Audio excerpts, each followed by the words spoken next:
आइए नमस्कार।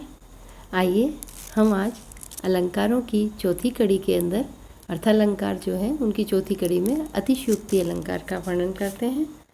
अतिशयोक्ति अलंकार, जब कोई बात लोक सीमा का उल्लंघन करके अत्यधिक बढ़ा चढ़ा कर कही जाए वहाँ अतिशयोक्ति अलंकार होता है।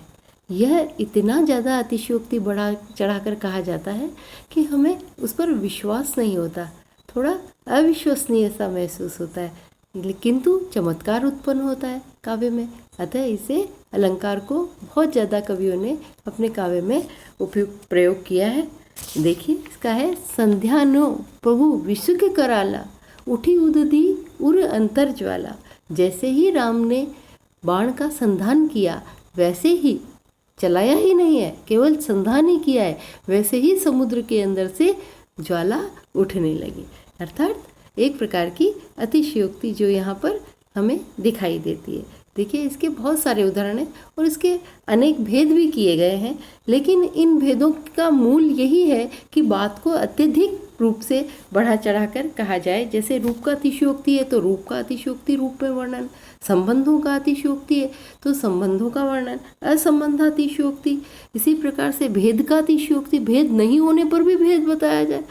चपलातिशयोक्ति, अत्यंत बिजली की चमकने की गति से भी ज़्यादा तेज गति से अतिशयोक्ति की जाए, अत्यंत अतिशयोक्ति। तो बहुत सारे भेद हैं इसके, किंतु फिर भी ये मुख्य यही है कि हम किसी भी काव्य में जब देखें कि अत्यधिक बढ़ा चढ़ाकर बात कही गई है और अविश्वसनीय सी महसूस हो, वहाँ पर अतिशयोक्ति अलंकार का वर्णन होता है। इसके कुछ और उदाहरण देखिए।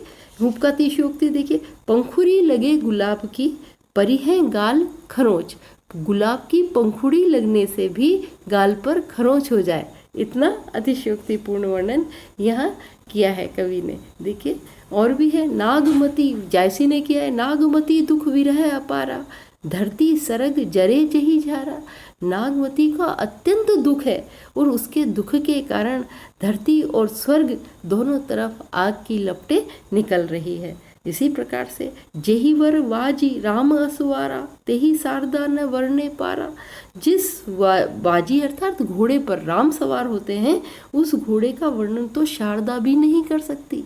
यद्यपि सरस्वती तो हर चीज़ का वर्णन करने में समर्थ है, लेकिन यहाँ तो उनका वर्णन वह भी नहीं कर सकती। तो यहाँ अतिशयोक्ति अलंकार हमें दिखाई देता है। देखिए एक और उदाहरण देखिए, तब शिव तीसर नयन उघारा, चितवन काम भयउ तेहि छारा। जैसे ही शिव ने नयन उघाड़ा, नयन तीसरा नेत्र खोला, शिव कामदेव जो है वो एकदम पे राख हो गए। तो यहाँ अतिशयोक्ति है। इस प्रकार से बहुत ज़्यादा अतिशयोक्ति का वर्णन कवियों ने अपने काव्य में किया है। यह हनुमान की पूंछ में लगना पाई आग, लंका सारी जल गई गए निशा। पूंछ में तो आग भी नहीं लगी थी, उससे पहले ही सारी लंका जल गई। तो यह अतिशयोक्तिपूर्ण वर्णन कवियों ने बहुत ज़्यादा किया है।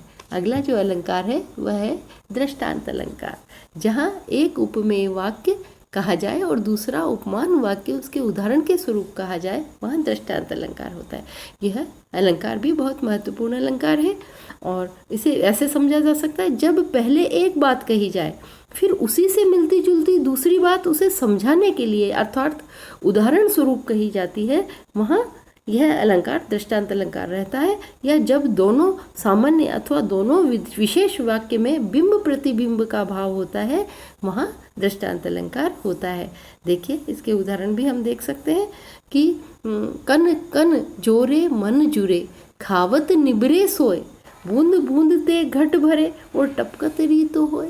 ना, कण कण जोड़ने से मन, एक मन अर्थात एक वेट का भार का जो है एक मानक है, उसे खावत, और अगर हम कण कण जोड़ेंगे तो मन जुड़ जाएगा और खाते खाते रहे तो कितना भी हो सारा समाप्त हो जाएगा। बूंद बूंद से घट बढ़े, बूंद बूंद से घड़ा भर जाता है और टपकत रीतो होए।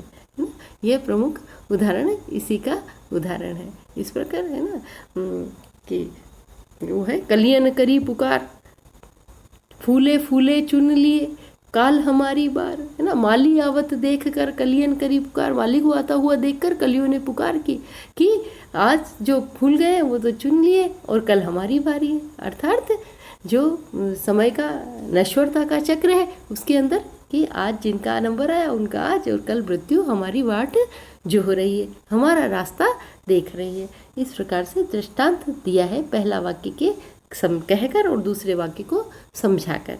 हम यहाँ तीसरा ये देखें अलंकार, देखो अर्थांतरन्यास अलंकार। जब एक सामान्य कथन द्वारा विशेष दूसरा कथन कहा जाता है वहाँ अर्थांतरन्यास अलंकार रहता है। तो एक बात को कहा जाए और दूसरा विशेष वाक्य उसके लिए कहा जाता है, या विशेष वाक्य कही जाए और दूसरा सामान्य वाक्य कहा जाए, वहाँ अर्थांतरन्यास अलंकार रहता है। सबे सहायक सबल के, निबल न कोई सहाय, ये सामान्य बात है। सभी लोग सहायक सबल के होते हैं, निर्बल का कोई नहीं। और पवन जगावत आग को दीप ही दे तो बुझाए। हवा जो है वो क्या करती है, आग को तो जगा देती है और छोटा दीपक कमजोर होता है तो उसको बुझा भी देती है। इसी प्रकार दूसरा मैंने यहाँ उदाहरण दिया है, रहीमन असुआ नयन ठरी, ये दुख प्रकट करे, जाही निकारो गेहते, कस न भेद कही है। आँखों का आंसू जो है वो नेत्रों से बहकर क्या करते हैं, हृदय का दुख प्रकट कर देते हैं। किसी प्रकार का दुख है तो जिसको घर से निकाल देते हैं वो हर प्रकार का भेद कह ही देता है। ये बात विभीषण के लिए कही गई है ना, तो वो किसी प्रकार से तो आंसुओं के बहाने उन्होंने कितनी गहरी बात कही है। तो एक बात को कहकर दूसरी बात को उसमें समझाया जाता है, वैसे ही यहाँ पर इसका वर्णन किया गया है ना। और अगला हम देखते हैं समासोक्ति अलंकार। जब प्रस्तुत के अर्थ द्वारा अप्रस्तुत अर्थ भी समझाया जाए, यानी समासोक्ति, बहुत जैसे समास होते हैं ना, तो एक शब्द बहुत लंबा दूसरे अर्थों को भी व्यक्त करता है, वहाँ समासोक्ति अलंकार रहता है। तो देखो इसके अंदर जायसी कवि ने इनका, और अक्सर कवि अपनी काव्य में चमत्कार उत्पन्न करने के लिए इसका वर्णन करते हैं, तो यहाँ पर भी इन्होंने वर्णन किया। देखो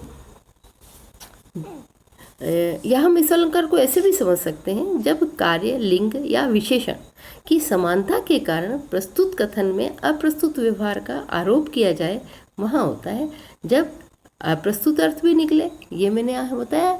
और तीसरी देखो इसके बाद समासोक्ति में प्रयुक्त शब्दों से अप्रस्तुत अर्थ के साथ साथ प्रस्तुत अर्थ के साथ साथ अप्रस्तुत अर्थ भी सूचित हो, वहाँ इसका जो यद्यपि प्रसंग का विषय नहीं है फिर भी ध्यान को आकर्षित करता है, हमारा ध्यान उस पर जाता है कि ये बात उसके लिए कही गई है। एक प्रकार की व्यंजना इसके अंदर होती है जिसको समझाया यहाँ अप्रत्यक्ष रूप से जाता है, समासोक्ति अलंकार कहलाता है। जैसे इन्होंने एक अन्योक्ति भी कहते हैं इसको, एक प्रकार की। देखो, नहीं पराग नहीं मधुर मधु, नहीं विकास ही काल, अली कली ही सो बिंध्यो आगे कौन हवा ना तो पर एक छोटा सा फूल जो खिला वो नहीं तो उसमें अभी पराग है, नहीं कुछ और है, फिर भी भंवरा उस पर जाकर बैठता है ना, तो उसको कहा है, हे भंवर अभी से तू इसमें बंध गया, आगे कौन हवाल। ये बात जो है राजा मानसिंह को समझाने के लिए बिहारी ने भी यहाँ पर कही थी, और यह एक प्रकार की समासोक्ति है जिसे, और समासोक्ति का बिहारी कवि ने भी बिहारी ने तो किया ही है, जायसी कवि ने भी अपने काव्य में बहुत ज़्यादा वर्णन किया है ना, कि रहट घड़ी की बात है ना, जो है जीवन एक प्रकार से रहट की घड़ियों के समान है, एक बार खाली होती है, दूसरी बार वो उसी में बंध जाती है, भर जाती है। इस प्रकार से यहाँ समासोक्ति अलंकार का वर्णन कवियों ने चमत्कार व्यक्त करने के लिए किया है। धन्यवाद।